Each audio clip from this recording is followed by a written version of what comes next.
Senhor me mostrou em sonho que no céu nós somos como uma plantação e que nós éramos plantas pequenininhas e as plantas dos pastores eram um pouquinho maior,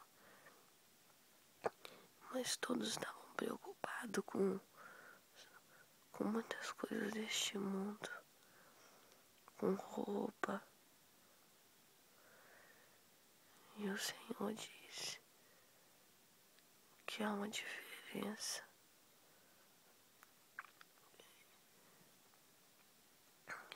E que o Senhor Ele quer que essa plantação cresça para a vinda do Senhor. Jesus está voltando.